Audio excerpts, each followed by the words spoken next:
Now, your Alaska Link weather for Anchorage and South Central. It was an active Wednesday as we were watching that system lift its way into the South Central, bringing with it times of some heavy rainfall for our Gulf coastal communities and times of those strong winds, as even some reports of over 70-mile-per-hour gusts were coming from Portage, Eagle River, seeing some wind gusts over 50 miles per hour, and then feeling some of those impacts in areas of the Anchorage Bowl and the valley between some showery conditions and that wind. But we are going to talk about improvements here through the end of the week, noting we still will have some showery conditions and some wind, but easing that as we head through about Friday. This is going to leave us with some quiet conditions for the weekend, where we will bring in some seasonable areas of some sunshine, but another weak wave will set up for early next week that we'll continue to keep an eye on.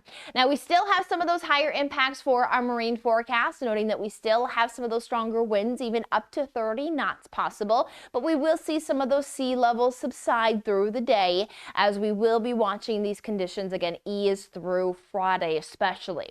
Now, in the Anchorage area, will we also still see some of those impacts linger, talking that there can be some waves that will bring in some showery conditions, noting temperature wise we hold anywhere from the upper 30s to the mid 40s, and we're still noting that there will be some times of those winds as we see even some wind gust potential throughout the day, upwards of 20 to 25 miles per hour for the local Anchorage area, Palmer, the Copper River Basin, and much of the Kenai into the Prince William Sound, showing some of those wind gust conditions upwards of at least 25 to 35 miles per hour. Now, as we roll through the forecast potential here, we still have some of those higher reflectivities. So again, noting even for our inland spots, will some of those waves lead to some times of some showery conditions. But by the time we head here Thursday night into Friday morning, much more weak in that reflectivity. So still we'll have some upsloping for some of our Gulf coastal communities. But outside of that, we should be drying conditions out and we'll work our way into some times of that sunshine.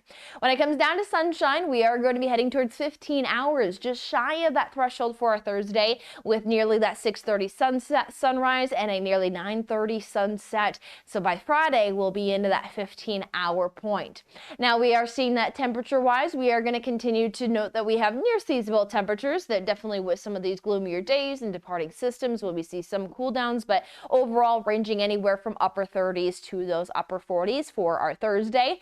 Into our Friday, looking to be one of the cooler days where we have more widespread low 40s as the system makes its departure. But then as we build underneath some quieter conditions for the weekend, where we will have some glimpses of some sunshine, can't rule out watching temperatures climb at least back into the mid 40s. If not, if we have some brighter skies, could edge towards those 50s. But then we'll put back underneath a chance for some rain showers there for Monday, Tuesday. But then as that system falls apart, there will be a return to some of those quiet conditions for the end of next week.